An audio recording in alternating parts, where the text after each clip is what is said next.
की जिंदगी हमारी कई बातों से भरी रहती है। हम अपने रोजमर्रा के कामों में लगे रहते हैं और बहुत दफा ऐसा भी होता है कि हमारे पास प्रभु के लिए समय भी नहीं होता।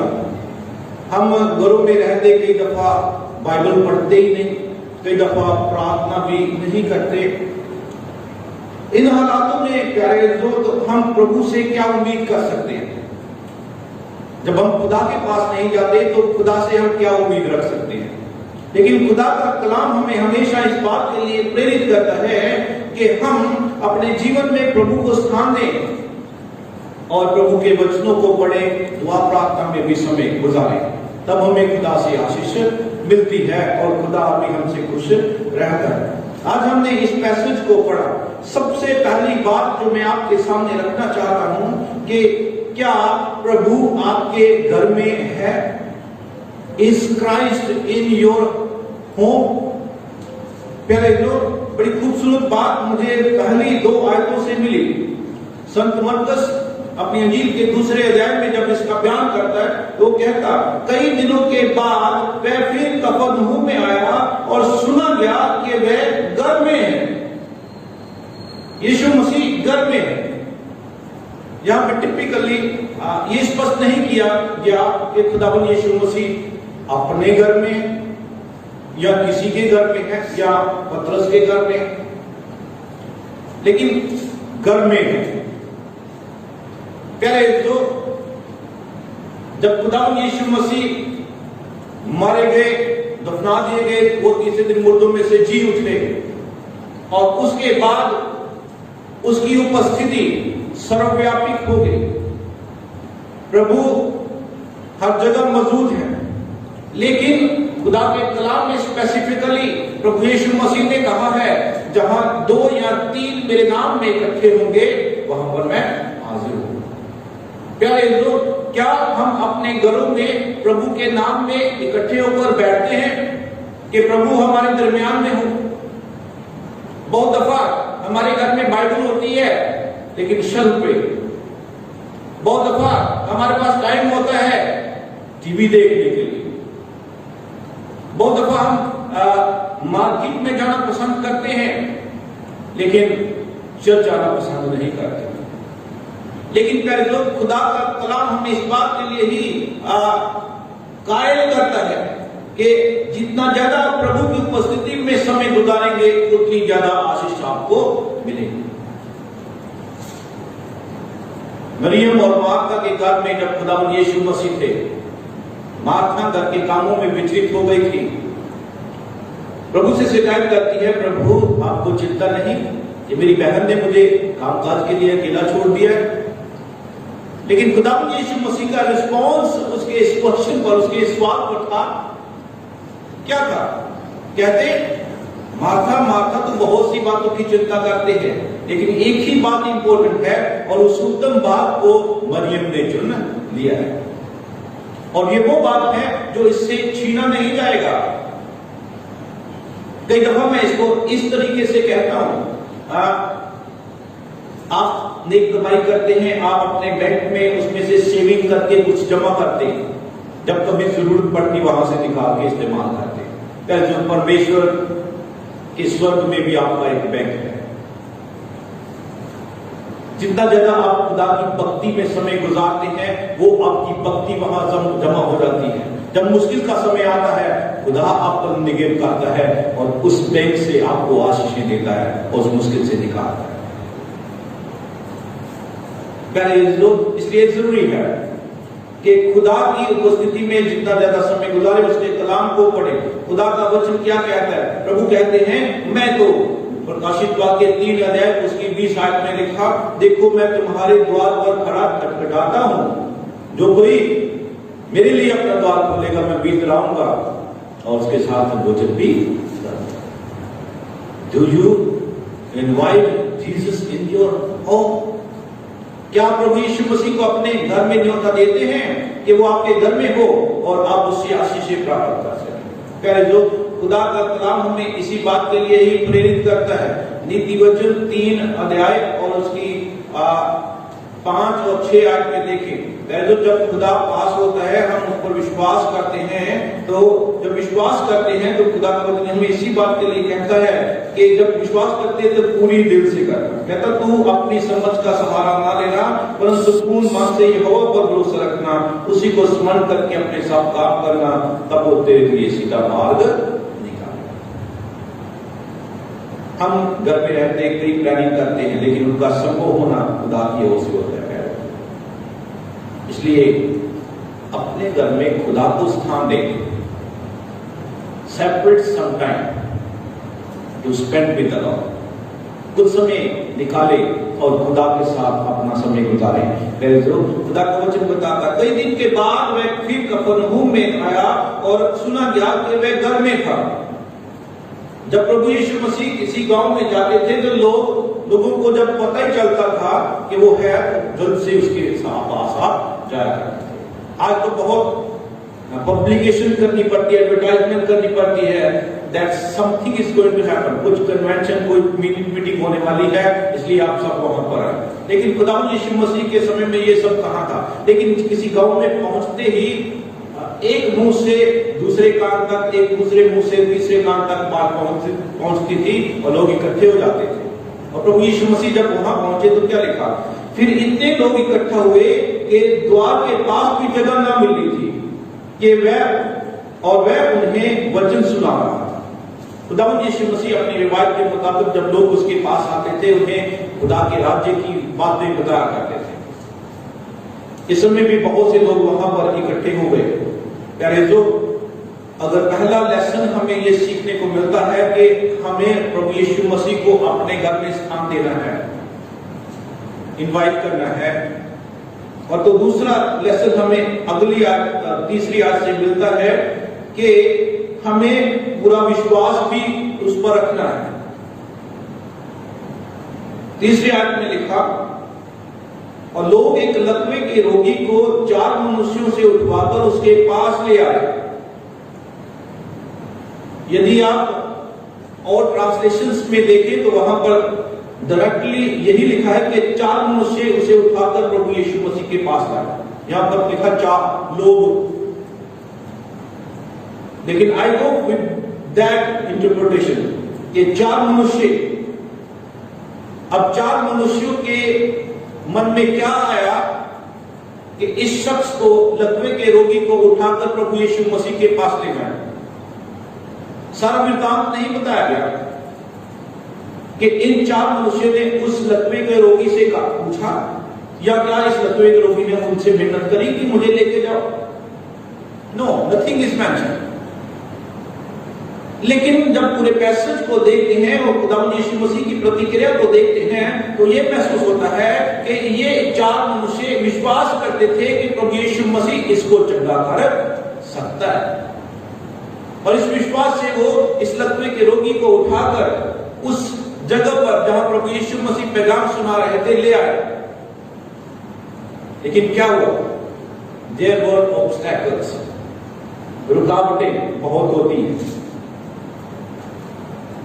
प्यारे लोग, बहुत दफा हम कई अच्छे काम करने के लिए रुकावटों को देखकर पीछे हट जाते हैं। लेकिन खुदा का कलाम हमें इस बात के लिए बताता है कि जिंदगी में ऐसी रुकावटें आती हैं, ऑब्स्टैकल्स आर देयर, रुकावटें हैं, लेकिन आपने उन रुकावटों को दूर कर आगे बढ़ना है। जक्कई को देखें, संत लूका अपने अंजील के 19 अध्याय में इसका जिक्र करता है। चुंगी लेने वालों का सरदार था, लेकिन कद में नाटा था, लेकिन उसके दिल में चाहत थी कि I want to see God, I want to see Jesus, Yeshu Masih को देखना चाहता हूं। लेकिन हर दफा भीड़ के कारण वो अपनी इस इच्छा को पूरा नहीं कर पाता था, अपने कद छोटे होने के कारण, अपने छोटे कद के कारण। लेकिन इस दफा जब खुदावंद यीशु मसीह उसी मार्ग से गुजर रहे थे तो जक्कई ने पहले से प्लानिंग करी। What did he do? उसने क्या किया? वो इस दफा इस भीड़ को प्रभु यीशु मसीह और अपने दरमियान रुकावट नहीं देखना चाहता था, और उसने इस रुकावट को दूर करने के लिए क्या किया? he climbed the tree. वो एक पेड़ पर चढ़ गया. Sat there and waited for Jesus to come. और देखने लगा, इंतजार में बैठ गया कि खुदा यीशु मसीह कब यहां से उतरेंगे, मैं आज उसके दर्शन करूं. कहते हैं आप एक कदम खुदा की ओर बढ़ते वो कई कदम बढ़कर आपकी ओर आ जाता. जक्कई के लिए आज वैसा ही हुआ. क्या हुआ? प्रभु यीशु मसीह जब वहां से आप गुजरे, प्रभु यीशु मसीह ने अपनी आंखें उठाई कि जक्कई से ऊपर किस उम्मीद के साथ बैठा. खुदा दिलों और गुर्दों को जांचने वाला परमेश्वर है. खुदा ने उसके दिल की उम्मीद को जाना. प्यारे जो और खुदा यीशु मसीह ने उसे आवाज देके कहा, जक्कई नीचे उतर आ, क्योंकि आज मैंने तेरे ही घर में जाना. जक्कई ने उन ऑब्स्टेकल को दूर किया ताकि वो खुदा यीशु मसीह के साथ राब्ता कायम कर सके. प्यारे जो खुदा यीशु मसीह उसके घर में गए, उसके साथ भोजन किया, उसे आशीषित किया. यहां तक कहा आज इस घर में उदार आई है. यही नहीं प्यारे जो निकोदेमस रात के समय जब खुदा यीशु मसीह के लिए चाहत रखने लगा, तो उसको ऐसा हो कि मुझे अब भी जाना है, अब भी मैंने यीशु मसीह को देखना है. He couldn't wait till morning. सुबह तक वो इंतजार नहीं कर पाया, लेकिन रात को रुकावट नहीं करने दिया, चला गया ताकि खुदा यीशु मसीह से मिले. ऑब्स्टेकल्स आते रहे, लेकिन क्या आप उन रुकावटों को, ऑब्स्टेकल्स को देखकर पीछे आ जाएंगे? प्रभु के पास नहीं आएंगे? प्यारे जो 12 वर्ष से लहू बहने की बीमारी से पीड़ित औरत के लिए कितनी रुकावटें थी. सबसे पहली रुकावट शिवाजी ने पैट्रियार्कल सोसाइटी, जहां पर मेल डोमिनेशन थी. स्त्रियों को बाहर ज्यादा घूमने की इजाजत नहीं. शी वॉज विद सिकनेस, वो एक बीमारी के साथ थी और उस बीमारी के लिए उसको अनक्लीन, अशुद्ध माना जाता था. प्यारे अजीजों, ये भी उसके लिए एक रुकावट थी कि वो खुदा यीशु मसीह के पास नहीं जा सकते. उस संदर्भ में अगर आप पढ़े तो लिखा, वो भीड़ को चीरती हुई अंदर गई. भीड़ भी उसके लिए एक रुकावट थी कि वो खुदा यीशु मसीह के पास ना जा सके. लेकिन उसने इन सब ऑब्स्टेकल्स को आज पिछाड़ दिया. उसने कहा आज मैं खुदा यीशु मसीह के पास जाकर ही रहूंगी और उसे छूंगी, क्योंकि उसने मन में विश्वास कर लिया था कि यदि मैं उसके वस्त्र को ही छू लूं तो मैं चंगी हो. खुदा का कलाम बयान करता है जब वो भीड़ को चीर कर, उन रुकावटों को दूर कर, उन सभी बंदिशों को पिछाड़ कर और यीशु मसीह के पास में उसने उसके पल्लू को छुआ और विश्वास किया, तो क्या हुआ? उसका लहू बहना उसी समय बंद हो गया. वो शिफा पानी. और यीशु मसीह पूछते हैं किसने छुआ? तो यीशु मसीह के चेले कहते हैं भीड़ तो यीशु मसीह आप पर गिरी पड़ती है, आप कहते किसने छुआ? कहते नहीं, किसी ने विश्वास के साथ छुआ, मुझसे सामर्थ निकली है. वो औरत जलती हुई कांपती हुई उठी और उसने बताया प्रभु मैंने ही छुआ. तो यीशु मसीह ने कहा तेरे विश्वास ने तुझे चंगा किया. प्यारे दोस्तों, यदि हम रुकावटों को देखते रहेंगे कभी प्रभु से शिफा पा नहीं पाएंगे, कभी आशीष नहीं पा पाएंगे, कभी प्रभु से ये नहीं सुन पाएंगे क्या तेरे विश्वास के अनुसार तेरे लिए हो क्या है, उसके लिए हो गया. रुकावटें आती हैं जब ये 4 शख्स प्रभु यीशु मसीह को के पास उस लकवे के रोगी को उठाकर लाए. उनके लिए भी ऑब्स्टेकल्स थी, बहुत भीड़ थी, लेकिन उन्होंने उस भीड़ को आज ऑब्स्टेकल, एक रुकावट रहने नहीं दिया. उन्होंने कहा हम इनको दूर करेंगे. और क्या हुआ? जिस घर में प्रभु यीशु मसीह बैठे थे उसकी छत को उन्होंने खोलना शुरू किया. जो खुदावंद यीशु मसीह ने उन 4 शख्सों के ईमान को देखा और 5 आयत में लिखा, उन्होंने उस रोगी से कहा, उस लकवे के रोगी से कहा, क्या कहा? हे पुत्र तेरे पाप क्षमा हो. हे पुत्र तेरे पाप क्षमा हो. अब प्रभु यीशु मसीह जब ये कहते हैं तो जरा मेरे साथ सोच कर देखिए, एक लकवे के रोगी को चंगाई चाहिए, उसे पाप माफ कराने से क्या मतलब? एक कहावत है, कहते भूखे को पहेली पूछी गई तो उसने जवाब क्या दिया? रोटी। उसे तो भूख लगी, उसको तो रोटी ही चाहिए ना। इसीलिए दिए थे इस लकवे के रोगी को तो चंगाई चाहिए। लेकिन जब खुदा के कलाम में देखते तो प्रभु यीशु मसीह इस बात को जानते थे कि इसकी बीमारी इसके गुनाहों की माफी से मुतल्लिक है, गुनाहों के कारण। प्यारे अजीजों, तो प्रभु यीशु मसीह सबसे पहले उसे यही कहते हैं, हे पुत्र तेरे पाप क्षमा हुए। और यहां बड़ी खूबसूरत बात हमें देखने को मिलती है जब खुदा यीशु मसीह कहते हैं हे पुत्र। दैट मीन्स प्रभु यीशु मसीह उसे अपने परिवार का हिस्सा मानते हैं। यहूदी लोग गैर यहूदी लोगों से संपर्क नहीं रखते थे, लेकिन खुदावंद यीशु मसीह इस शख्स को हे पुत्र कह के पुकारते तो क्या कहते? तू भी परमेश्वर का पुत्र है, परमेश्वर के परिवार का हिस्सा है। प्यारे लोग, इसलिए हमें इस रिलेशनशिप को भी यहां पर सीखना है। तो यीशु मसीह से कहते हैं, जानते हैं कि इसके गुनाहों के कारण ही इसकी ये बीमारी है, जब इसके गुनाह माफ होंगे ये चंगा हो। तो यीशु मसीह से कहते हैं हे पुत्र तेरे पाप क्षमा। लेकिन शास्त्री फकीर फरीसी लोग जितने भी वहां पर खड़े थे और वो अपने मन में इस बात के लिए विचार करने लगे कि ये ऐसा मनुष्य ऐसा क्यों कहता है, ये तो परमेश्वर की निंदा करता है। कहता है परमेश्वर को छोड़ और कौन पाप क्षमा कर सकता है। प्यारे जो खुदावंद यीशु मसीह उनके मनों के इन विचारों को बांध कर कहते हैं, क्या कहते तुम अपने अपने मन में ये विचार क्यों करते हो? सहज क्या है? क्या लकवे के रोगी से ये कहना कि तेरे पाप क्षमा हुए, या ये कहना कि उठ अपनी खाट उठा कर चल फिर? लेकिन उसके बाद 10 आयत में प्रभु यीशु मसीह कहते हैं, परंतु जिससे कि तुम जान लो कि मनुष्य के पुत्र को पृथ्वी पर पाप क्षमा करने का भी अधिकार है। यदि हम ये शायद नबी की किताब उसका 43 अध्याय और उसकी 25 आयत में पढ़े तो वहां पर हमें प्रभु के लिए पता चलता है कि प्रभु गुनाह माफ करने की कुव्वत रखते हैं और प्रभु माफ करते हैं। 43 चैप्टर 43 वर्स 25 लिखा, मैं वही हूं जो अपने नाम के निमित्त तेरे अपराधों को मिटा देता हूं और तेरे पापों को स्मरण न करूंगा। प्रभु अनुग्रहकारी परमेश्वर है, वो गुनाहों को माफ करने की कुव्वत रखता है।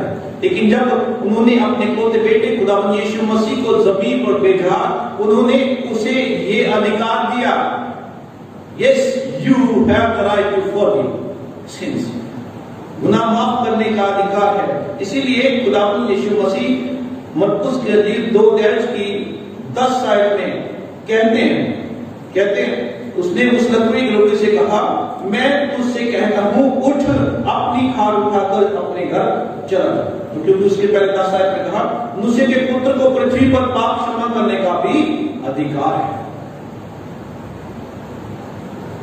प्यारे जो मैं आज आपके साथ हम कलाम होते हुए बताना चाहता हूं, खुदा यीशु मसीह तो इसी मकसद के साथ ही जमीन पर आए ताकि कुल जहां के गुनाहों को अपने ऊपर ले, सलीब पर अपनी जान कुर्बान करें और हम सब के लिए गुनाहों का कफारा हो जाए, ताकि हम सिर्फ और सिर्फ ईमान लाने के द्वारा उससे गुनाहों की माफी पाए और नजात पाए, उद्धार पाए, जीवन पाए। यदि हम यूहन्ना का पहला खत उसका पहला अध्याय उसकी 7 से 9 आयत देखें तो वहां पर इन्हीं बातों का जिक्र आता है कि प्रभु कहता, पर यदि जैसा वह ज्योति में है वैसे ही हम भी ज्योति में चले तो एक दूसरे से सहभागिता रखते हैं। उसके पुत्र यीशु का लहू हमें सब पापों से शुद्ध करता है। यदि हम कहें कि हम में कुछ भी पाप नहीं तो अपने आप को धोखा देते हैं और हम में सत्य नहीं।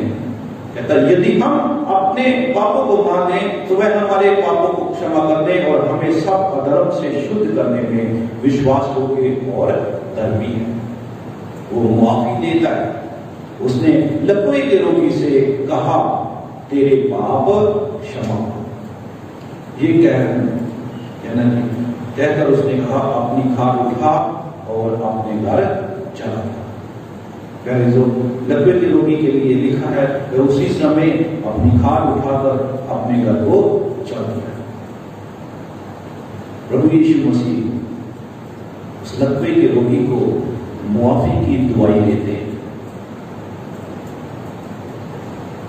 उसके गुनाह भी मुआफ हुए और उसको शिफा भी मिल गई। क्या आज आप प्रभु के पास आकर उसे मुआफी की दुआई देना चाहते हैं? वो आपके गुनाह भी मुआफ करेगा और आपके रोगों से भी आपको शिफा देगा। बशर्ते हम इन सब बातों को स्मरण रखें और प्रभु के साथ समय गुजारें। Invite Jesus in your house and in your heart. प्रभु यीशु मसीह को अपने घर और अपने दिल में न्योता दे, वो आएगा। विश्वास रखें, वो सब कुछ करने की खोज रखता है। उसने उन 4 लोगों के विश्वास के कारण लकवे के रोगी को चंगा कर दिया। वो मुआफी की दुआई देता है, गुनाह भी मुआफ करता और चंगाई भी देता है। परमेश्वर आज इन वचनों के द्वारा आप सबको आशीषित करे और प्रभु में बढ़ने की तौफीक बख्शे। खुदा बाप, खुदा बेटे, खुदा रूह कुद्दूस के नाम से मांगते हैं।